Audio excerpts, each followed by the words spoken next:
Yo, what's up? What's up? This your guy Ray Hanma, one versus a million. How you guys doing tonight? We are going to be covering Wolverine versus Predator, issue 2.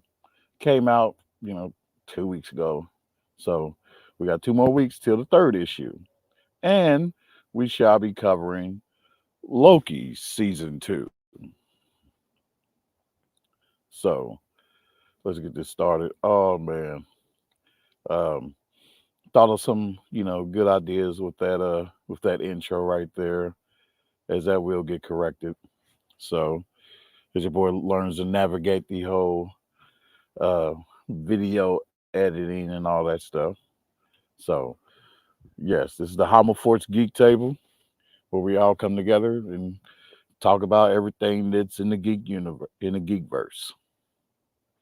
So let me go ahead and put this here. And don't forget to like, share, subscribe on your way in. And also don't forget, if you also like what you're hearing, to uh donate, to the support the channel. Rayhama Cash App. So and get these banners set up. Yeah. And oh my God, y'all, yes, you guys are gonna love it. Y'all gonna love it. And especially the direction this is heading. And with everything that's been created, I don't see it as far fetched, for them to create this into something, being live action. One of the one of the troubles I see that they may have is trying to get Hugh Jackman to play the Wolverine role to go up against Predator. So we all we all know about that, you know. So the controversy with that, and them still the writers still having their issue or whatever. So I don't know if that situation is dead or not, but yes, we will get into it. And shout out to Rob from Comics Explain, for he is the first one that exposed me to this. You see, for when the first issue came about, I only found out about it through him. He was like the first one that popped up in my comics, feed, my comic book feed, where there's a bunch of guys going over different kind of comic books and manga and stuff. So, you know, over here in the Homo Forest, we talk about a whole big range of different things. And the geek verse is one of them. Long live the geek verse. So I'm going to go ahead and go over to it. Before I have it all ready. Oh man, I have it ready. It is, oh God.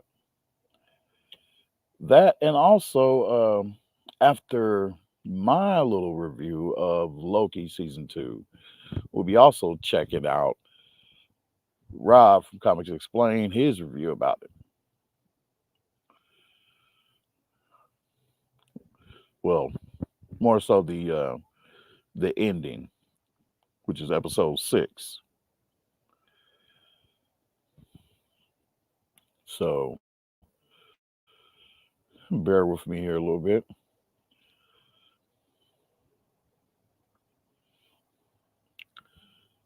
Yeah.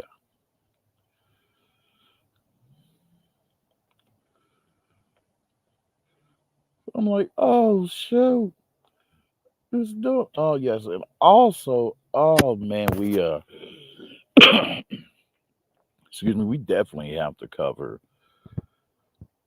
the issue of Godzilla versus X-Man versus King Kong. So all three of them fighting each other. I'm like, damn, ain't this like one hell of a crossover? So yeah, there we go. Found it.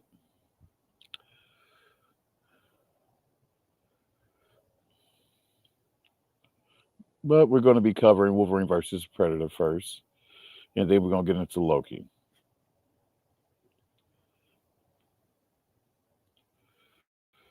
All right, let's mute up, mute that ad.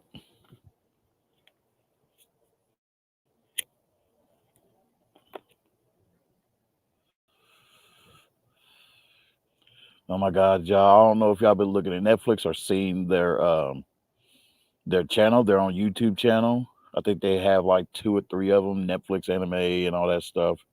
So and yeah, and these guys, yeah, well, in their geek week as they call it, in which case, these guys have been showcasing a lot of different, stuff, you know, decent shows that are coming out. Some that I, care for less than others. But yeah, so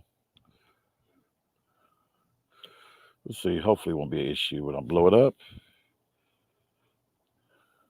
Okay. Now let's go and cover. Let's cover this here.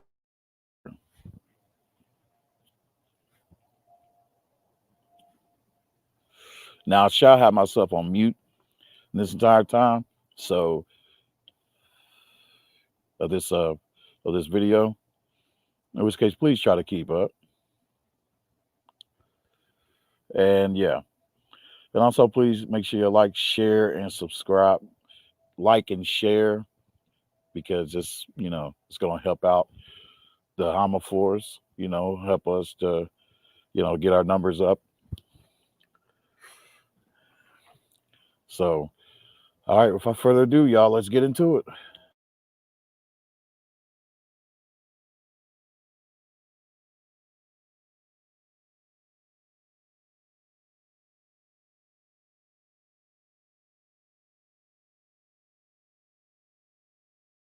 Another month for the third issue. So, what this does is much like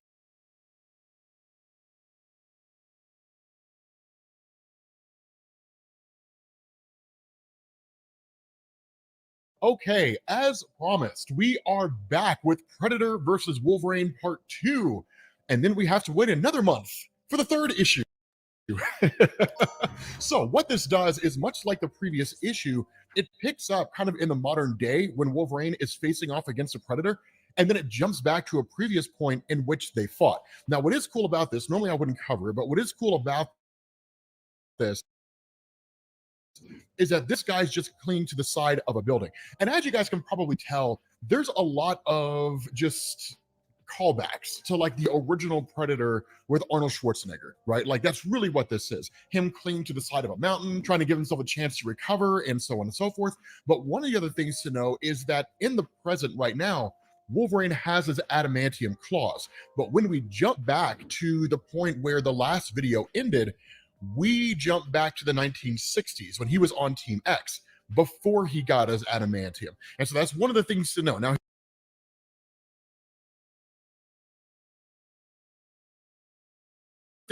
he is rapidly approaching that moment, but in the here and now, one of the things to remember is every time Wolverine went on a mission for Team X, his memories were wiped. And so somewhere between the previous issue and this issue, his memories of his first encounter with the Predator were completely wiped away. So for him, this is all new. Now, one of the cool things that's given here by Benjamin Percy, and I love the way he does this, he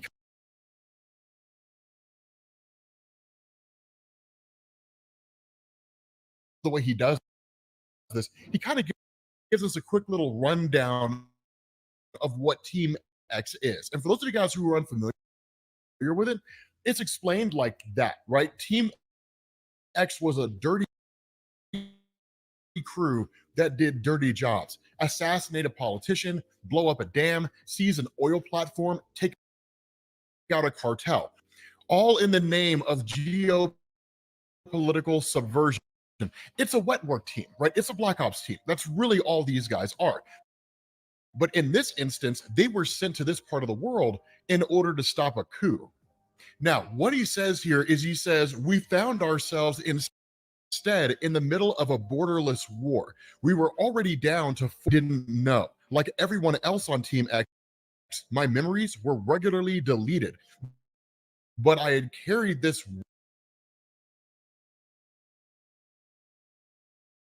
weapon with me over the years. What he's talking about here is like the smart disk of the original Predator. He just had it in his possession.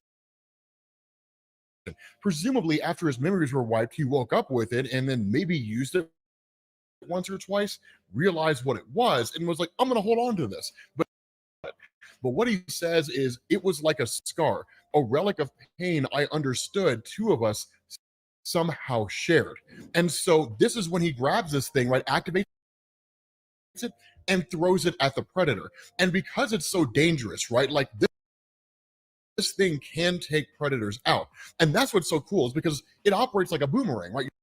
You throw it, it hits its target, and then you basically recall it back. The funny thing here is he tells like Maverick and the rest of Team X to basically back out, right? To get out of there as fast as they can. Now, but Wolverine knows enough to know these guys are not to be trifled with, right? The very fact that they just kind of stumbled onto these guys and being unaware of the fact that they were there is what tips them off. Because remember, even though Wolverine does not have adamantium, he does have all his other powers, enhanced senses and all that kind of stuff. He couldn't detect these guys, which means they're not to be trifled with. And so he's like, we got to go. We got to back out. We got to basically remarshal ourselves, figure out what we're going to do and how we're going to confront this. But Sabretooth, ever the man who loves death and destruction, is like, nope, we're going to unload on these guys with a minigun. So like Jesse Ventura from Predator 1, right? So literally he just starts spraying the whole area down with a minigun in probably the most saber-toothed way ever. And in fact, one of the predators gets the upper hand and basically gets behind him. But if you talk to anybody who knows anything about Sabretooth, there's two things to understand. Number one, Sabretooth, as he's been depicted in recent years leading up to Fall of X, was nowhere near as amazing as he was in the 80s, when he was just like this hyper violent, crazy guy who would just tear people apart. Like it was, oh God, I loved Sabretooth, not so much in the original Iron Fist comic, but like when he was part of Chris Claremont's X-Men, that's when he was at his best. But the second thing is Sabretooth just has bloodlust. This guy lives for war and chaos and pandemonium. It's his thing. And so that's why, even though like this predator stabs him through the back with like a smart stick, you have him who just like pulls a dagger and stabs a predator through the stomach, lifts it up, and while both of them are seemingly taken out, this predator is basically donezo. And so at that point, like Jackson, Maverick, and Wolverine bolt, right? Now they're not like running out of cowardice. It's like, again, it's just getting themselves to a place where they can marshal their forces and they can say, we need to ensure that we're in a spot where these things, whatever they are, can only attack us from a direction that we can see, right? Because the last thing you want to do is just be in like a kill box, right? Where like you can be hit from any direction, right? That's the last thing that you want. And so just to clarify, right? There's 2 predators down, there's 3 more left, right? Now that's the crazy thing that I love about Team X, is because the fact that they could take out 2 so fast, it's believable. It's absolutely believable that this team could do it, just given how prodigious they are. Just to give you guys perspective, Wolverine was so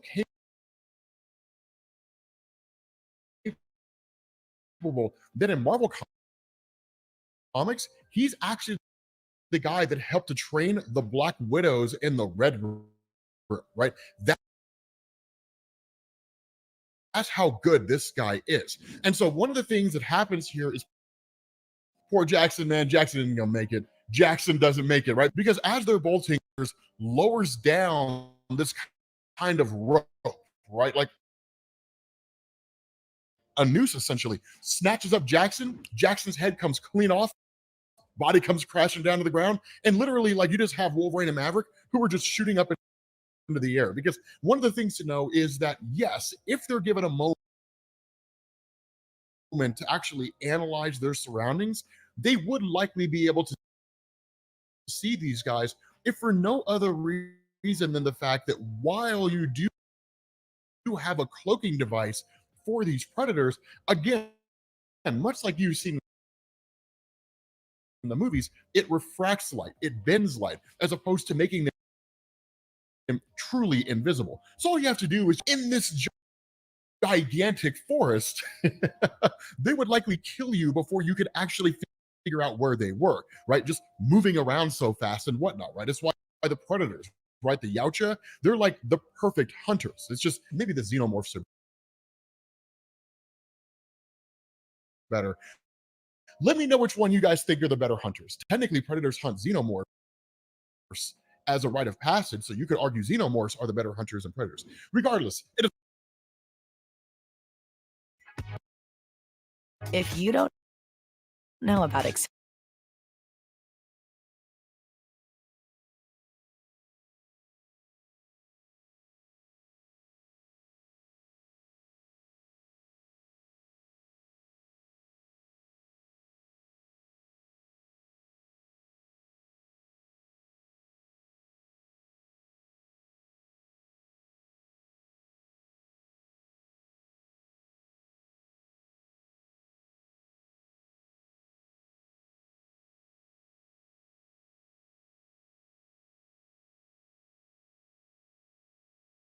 It doesn't matter. The thing about this is that, like, once this massive explosion goes off, you basically have Maverick and Wolverine who are taken unawares. One of the predators tries to use this as a moment to attack. Now, one of the things that I'm not 100% sure how I feel about this, in the traditional predator mythos, they are hunters of honor, right? They are beings that hunt for honor, unless you're talking about Adrian Brody's predators, where like they hunt for sport and they don't really care about the honor of it, depending on that kind of faction civil war that's going on, whatever. But I have a hard time believing that a predator would incapacitate these guys with a massive explosion and then go directly after them. I would prefer to believe, and this is kind of my viewpoint on it, I would prefer to believe that a predator would want to take them out in one-on-one combat. But again, I guess it's just kind of determinate based on the mythos and how you perceive it and so on. But Maverick realizes that one of these guys is running up on him, pulls out a pistol just in time to spray these guys down, and that's it. Now,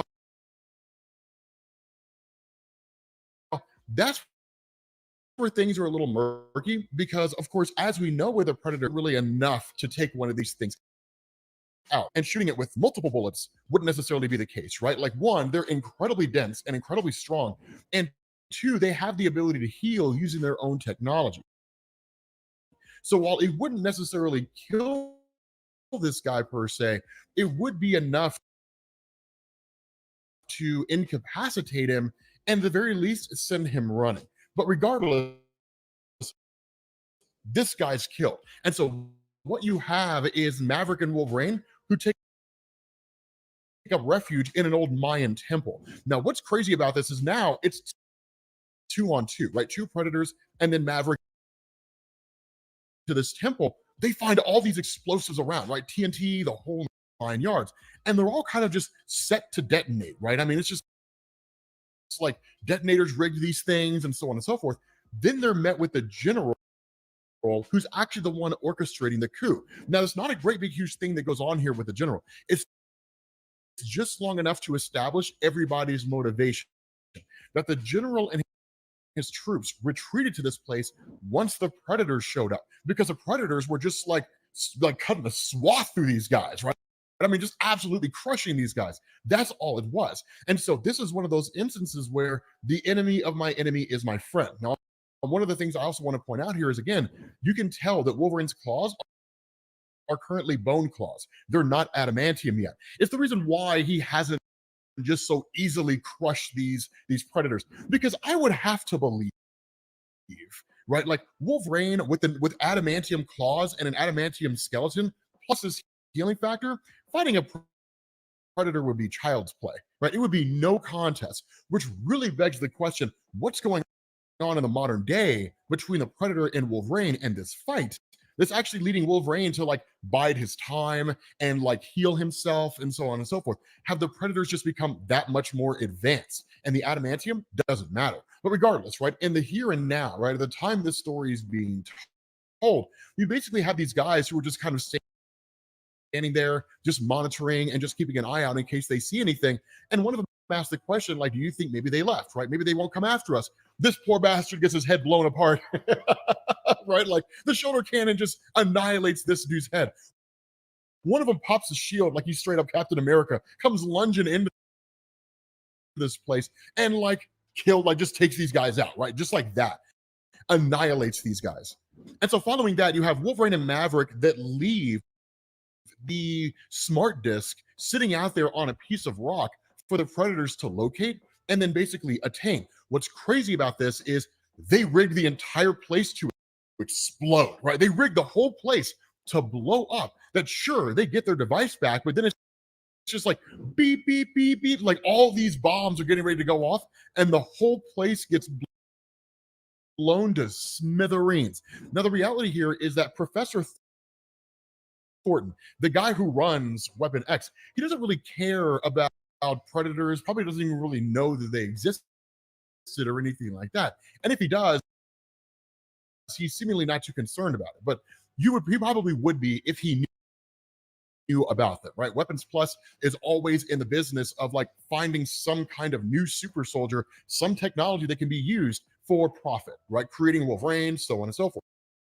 And so Wolverine actually does the general a solid, where he says, like, he details Professor Thornton that the mission went off without a hitch. Anybody that we were supposed to kill is dead, right? Like everything's cool. Nothing could have survived that, only for us to find out that at least one of the predators did. Now, at that point, switch over to Alberta, Canada at the Weapon X facility, right? Now, the reason why Weapon X is in Alberta, Canada is because the Weapon X program at that point was a joint venture between the United States CIA and Canada's Department H, right? They're kind of superhero initiative to a degree. And so that's why it's based out of here. But this, as most everybody knows, is where Wolverine undergoes the adamantium bonding process. And so what happens is a predator shows up and then like kills one of the guards. The other one's just kind of like, what in the world is going on? And then this guy, wow, right, gets like a dagger to the throat. And then while he's laying there, the predator just like dumps that gunk all over his face, right? And it's just like, damn, Benjamin Percy, dude, that's hardcore, man. Like, damn, like, dude, that's not even like achieving a mission. That's just being a dick. So then the predator in turn goes through and takes out every single person in the Weapon X facility. Now, this is the cool thing, right? Here's a really cool thing that you could argue here, right? We don't know if this story is actually in continuity in Marvel Comics. You could potentially argue that it is, depending on how Benjamin Percy wants to end it. I would argue it's not, right? It's just kind of a story that exists out there. But if Marvel says that it is in continuity, the fact that the Predator slaughters everybody here and then escapes, that kind of fits in perfectly with the Wolverine mythos, because when Wolverine escaped, basically everybody was destroyed. And so there wasn't really any actual person out there that could recall and state explicitly what had happened, at least as far as I'm concerned. Abraham Cornelius, Carol Hines, Professor Thornton, they were the three who ran the program. Somebody correct me if I'm wrong, which I'm sure you guys will, right? You guys love waiting until I get something wrong. It's like, actually, Rob, but like, let me know, right? Like, let me know if I'm wrong about that. I don't think I am. I think they all died during the original Weapon X breakout by Wolverine, and they weren't able to get him back. But this kind of fits in perfectly with everything. But regardless, this Predator smashes into the place. And as he gets up to Wolverine, he's actually getting the adamantium bonding process, right? Like it's being bonded to his skeleton. So seemingly, this Predator is going to leave him alone, right? Because again, predators don't really kill unarmed foes. And while it may be pissed off about the fact that Wolverine killed Hanma, it's all about the honor of the hunt. So likely it'll walk away and it'll wait until Wolverine pops back up again and the two of them will fight. Which begs the question, what happens when these two fight and Wolverine has an adamantium skeleton? I bet all the money in my pockets to all the money in your pockets, they're going to fight in Japan. With that being said, guys, we're going to bring this to an end. If you guys have any questions for me, feel free to leave them down below. If you have any comments or questions, feel free to leave them down below. And if you have any questions for me, feel free to leave them down below. And with that being said, guys, we're going to bring this to an end. If you guys have any questions for me, feel free to leave them down below. Yeah, boy. Okay. Yes, yes, very useful. That one. Oh man. All right. Now observing this, I'm like, okay, yeah, he's right about that. If Wolverine had his animated animanium skeleton and and his claws and shit, he'll slice through Predator with no problem. Now the Predator, yeah, he'll have an issue on his hands. So and and Sabretooth shooting up the forest like that, yeah, yeah, they had to put that in there. They had to copy that from from the first Predator when dude was shooting up the whole forest with with that machine gun. And yeah, so when he pierced him with his spear, with his own spear, I'm like, okay, that shouldn't be, the end of Sabretooth, because I'm like, hey, doesn't he have the same healing factor as Wolverine? So I'm like, okay, so Sabretooth ain't dead. And if it is, and if they are trying to fit it, make it, continuity to the whole story of Wolverine, how he got his powers and all that. So that means, you know, that Sabretooth is not dead.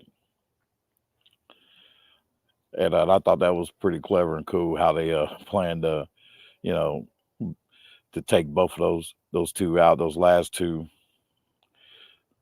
well, one of them survived, but yeah, by setting up those bombs, all those bombs and stuff. So that was cool. That was pretty clever. And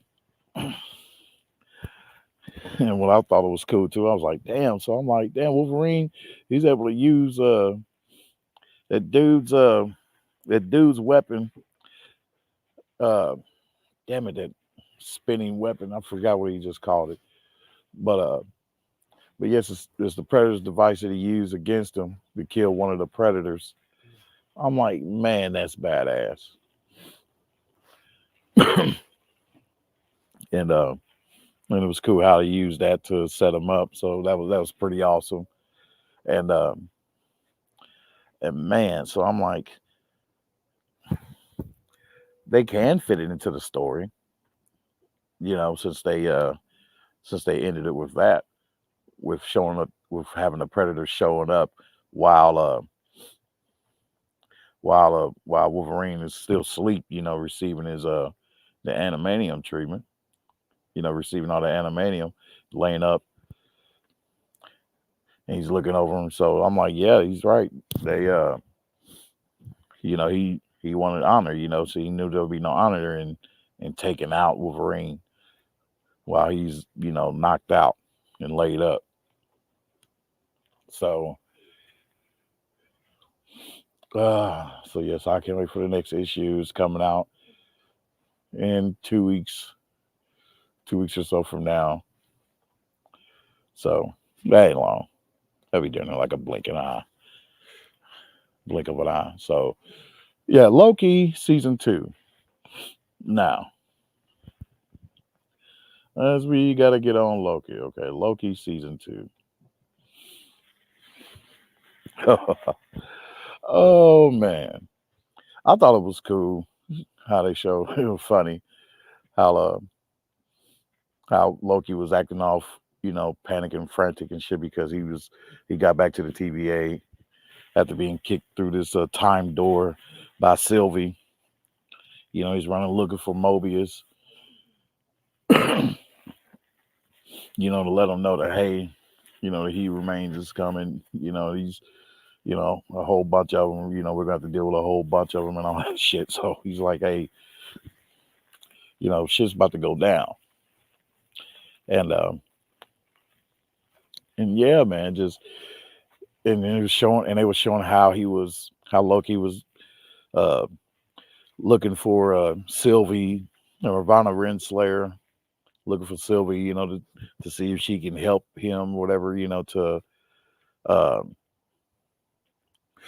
basically with the whole time issue, what I mean, with the whole with the temporal loom,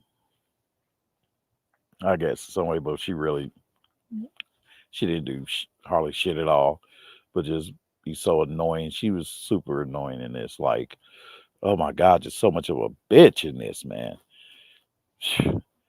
Oh god, but our boy Jonathan Majors now, he did an awesome, one hell of a job. Bravo. Salute to him. Yes.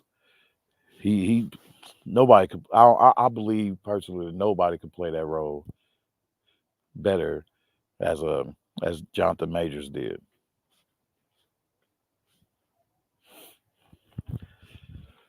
Oh man. Uh, especially when he played the role as Victor Timely. Now, ooh-wee, I was like, oh shit. uh he was kind of comical to me too. So um I thought that was kind of like okay, a little funny that Sylvie was working in a damn burger shop when Loki came and found her. Um, and when they found Ravonna Renslayer, oh man, she turned into a bitch, man. Shit, like how a couple of her variants was in the comics. Yes, because she had a bitchy attitude towards Kang in the comics, so that wasn't really that surprising to me. So and she's obviously working with Miss Minutes. It was funny how Miss Minutes, who she oh shit, they revealed where she was in love with He Who Remains, with Kang. So now how come you ain't make me a body? Is Tom was like, oh shit, let me get away from this crazy ass thing. He hurried up and turned her ass off. And so because they realized they needed a Victor Timely, and that was pretty cool when they showed his demonstration with of his device, of his temporal loom.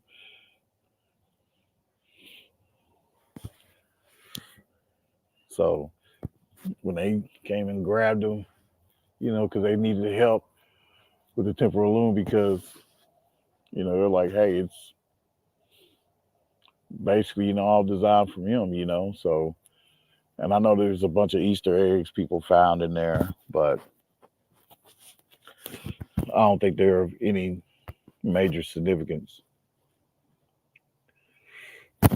So, and yeah, and they had him get suit up and they had him stick his head in there because like this whole system registers to him, and and as it did, and they set up a plan, for them to go out there and take the device, uh, they made. Damn, I forgot what it was called already.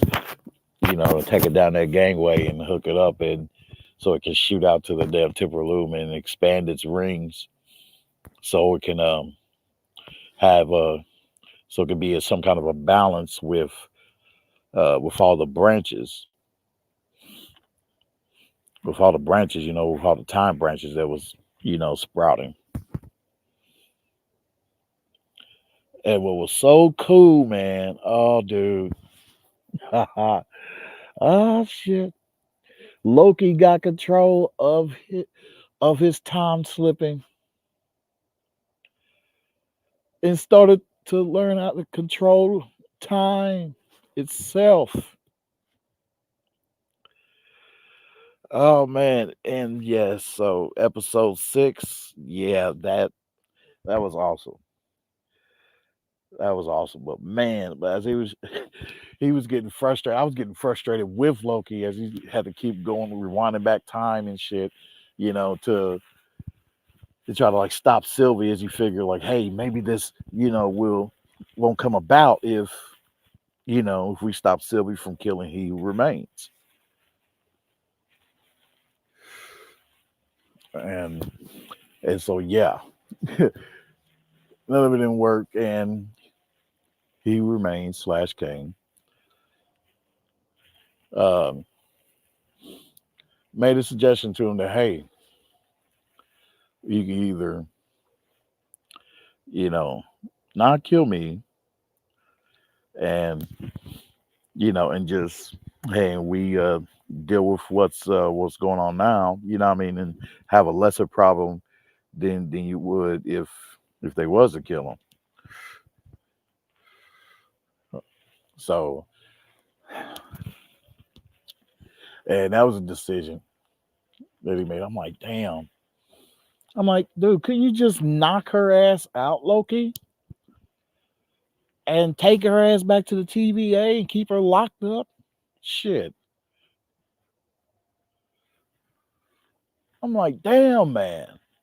That was annoying. He was like just pleading with her, like, please, please, just like, listen, stop, no, do not kill him, stop, you need to listen to me. And she's like, oh, if you want me to stop, you're gonna have to kill me. Just an aggressive ass bitch.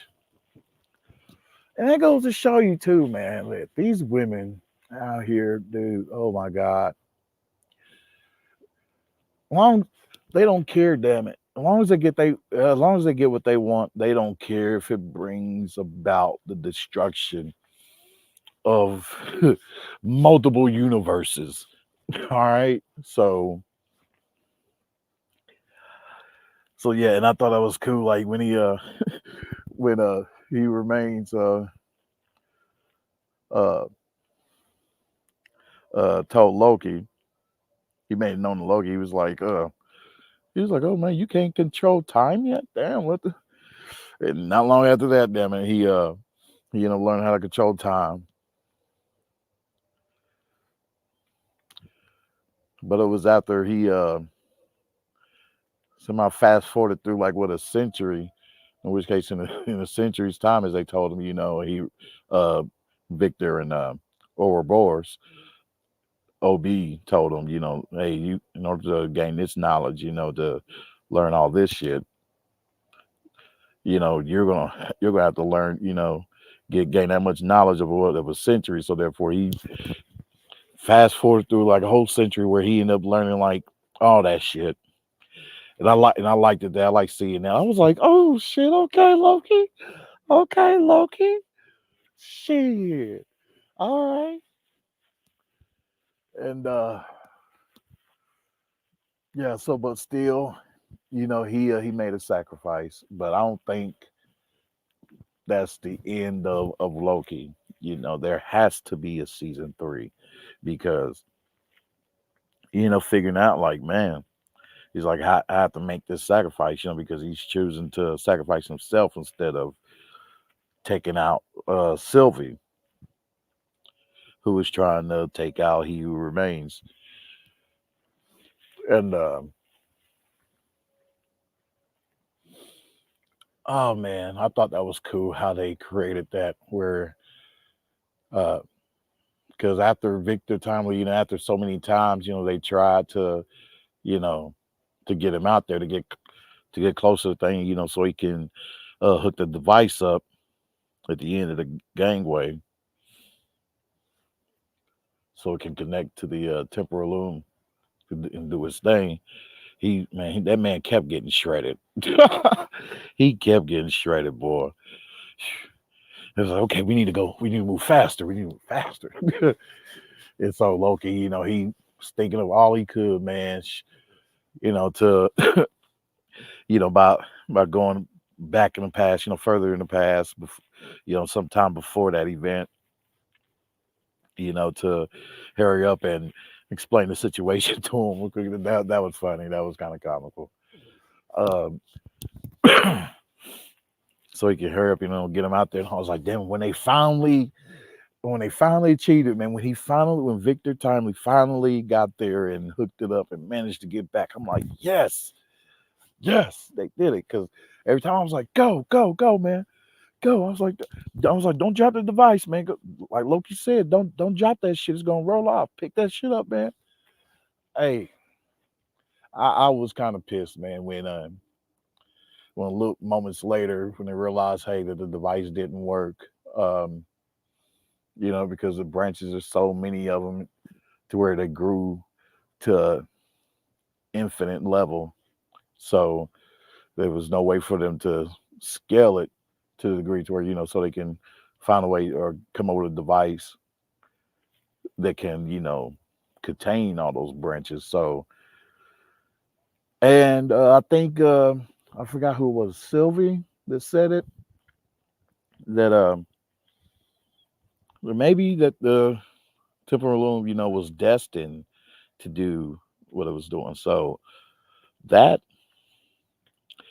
I really took ear to. So I was like, oh, okay. So yeah, I guess that's real. I mean, it makes sense.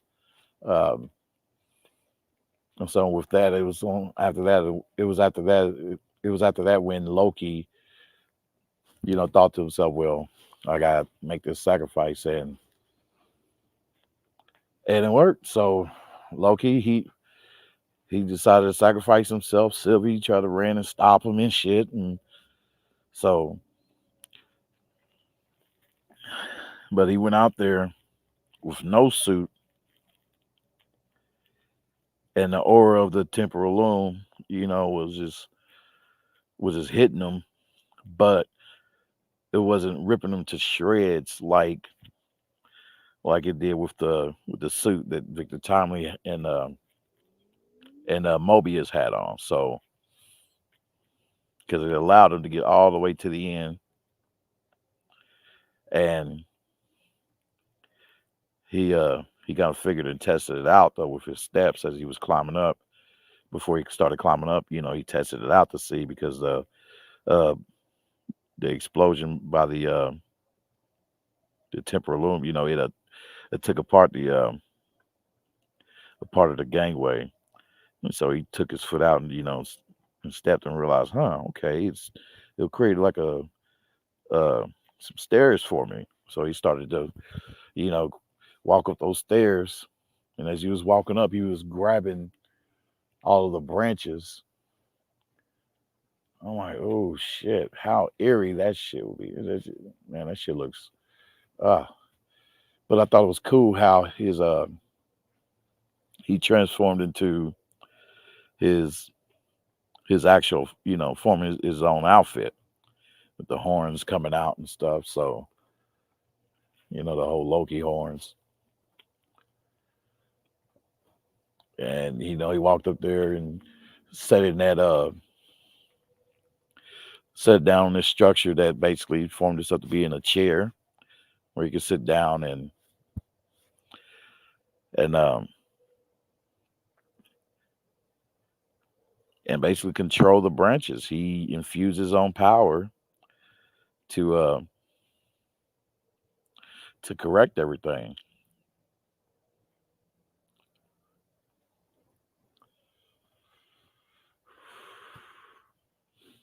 because the balloon exploded and all the branches was dead.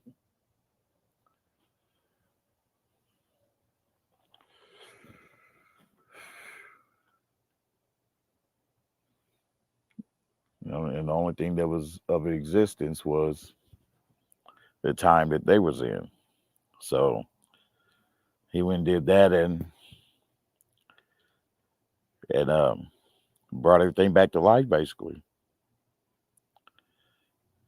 I thought it was cool when they showed how Mobius he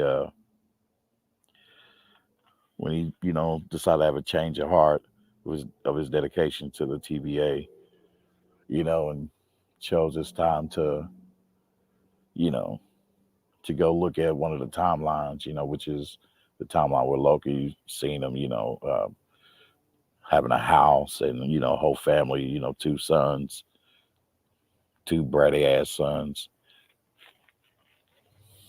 And when Mobius went there, Sylvie, she was there too, and they brought up Loki. So man, things feel strange, of how Loki. And Mobius told her, he was like, hey, he's gonna stay there for a while, and he stood there just observing the house, just trying to soak it all in, and just meditate on the thoughts of the what if. While doing so, Sylvie went off. She said, hey, she was gonna go off and just do her own thing. And when they showed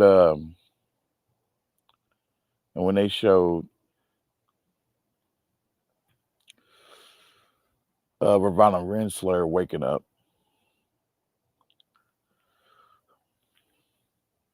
and what as it seems that it's the TVA in the I don't know in the future timeline, the future from from what from where uh, all the rest of them are.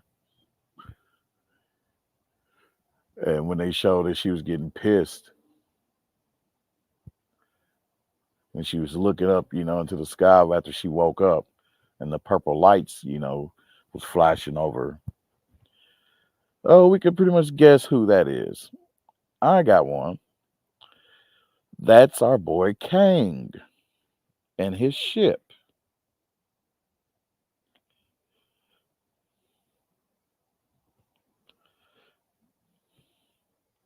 And I'm guessing when she seen him and recognized who he was, that's when she started, having that pissed off look in her face. But but yeah, I went on long enough, guys. Thank you for watching. Like, share, and subscribe. Um, like I said, I got some ideas for that intro, and I was gonna bother showing uh, brother Rob from Comics Explain. I was gonna show his video, his take on Loki, but you guys can go over there and check it out yourself. So he came out with it within the past couple of days. So shout out to him and thank you Rob for exposing me to the whole Predator versus Wolverine. So thank you for being the first one on that. And afterwards, I start seeing a bunch of videos where people was covering it. So yes, but thank you guys. Like, share, and subscribe. One versus a million. This is your guy Ray Hanma. Yep, and don't forget to also, if you feel so inclined, to donate to the channel. Cash App Ray Hanma. So thank you guys again. Like I said, Loki was a great show, and hopefully, we get season 3 by next year.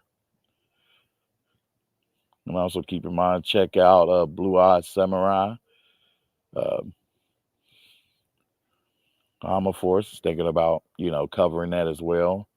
Um, so check me out. So, all right, this is your guy, Ray Hanma. I'm out. Peace. Peace, peace, peace.